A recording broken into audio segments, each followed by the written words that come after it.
Hey guys, this is Eric and Chris, and we're here to check out the new trailer to G.I. Joe, The Rise of Cobra. We start in a very James Bond setting in Destro's underwater lair. There's Destro himself. Yeah, we actually get a better shot here, I believe. Yep, right there with him and the Baroness. His girlfriend, the Baroness. So it kind of ties into the animated series, which had the two of them together in a relationship.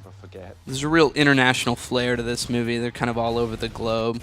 Back on up. Yeah, I'm going to go right back to here real quick for two purposes. One, I'm going to point out, which is I believe that these guys are the kind of precursors to Cobra's Viper Troopers. Yeah, and you see in the background there's that Mars logo. That's Destro's company, and you'll also see it as we go ahead here on the on this warhead. And this warhead's carrying nanotechnology, and it's launched from this Arctic base, and it's going to hit Paris.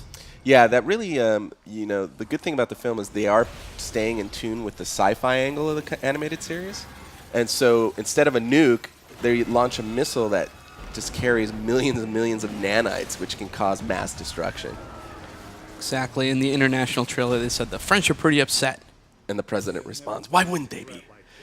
This is our first look at the Joes. That was General Hawk, the man responsible for putting the team together. And here's another look at the sort of underground lair that the Joes have. That's where their home base.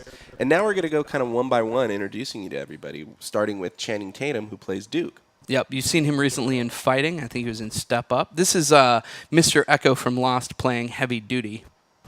Next up is a fan favorite, Scarlet, played by Rachel Nichols. And then we've got Ripcord, who's Marlon Wayans. And then, of course, the other big fan favorite is Snake Eyes, played by Ray Park. With a sword and a gun. No better combo. So, again, staying with the sci-fi angle, they're introducing this concept of an accelerator suit, which basically enhances your natural abilities, your speed, your agility, your strength. Yeah, in this sequence here, it actually looks a lot like... Let's go back to that. Right here. It looks a lot like the Microsoft game Crackdown. The character design is really similar, so I'm wondering if they're also taking cues from video games.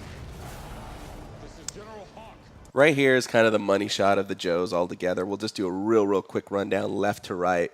Heavy Duty, Breaker, Duke, General Hawk, Ripcord, Scarlet, Snake Eyes.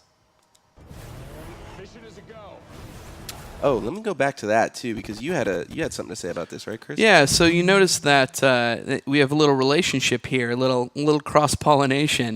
Baroness and Duke getting it on. Yeah, we're thinking that there might be a relationship between the two of them in the past.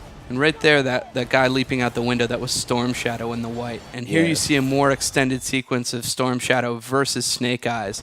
And they were brothers in the same sort of ninja school. Well, not brothers, they were in the same ninja school. You see here, Ray Park, who plays Snake Eyes, you can actually see that the suit has there's visible lips there. Yeah, it's either molded or it's so tight that you're seeing his lips, and fans are pretty aggro about that. Exactly. There's Ripcord there, and you see widespread use of this nanotechnology, and these suits come into play. It seems like all the action sequences involve either like head-to-head battles or something involving these accelerator suits. Yeah, we get another great shot of it here, basically them running through the city streets dodging missiles. It's pretty crazy. Indeed.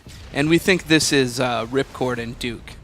Well, we'll know on 8709. Now you know, and knowing is half the battle. Go Joe.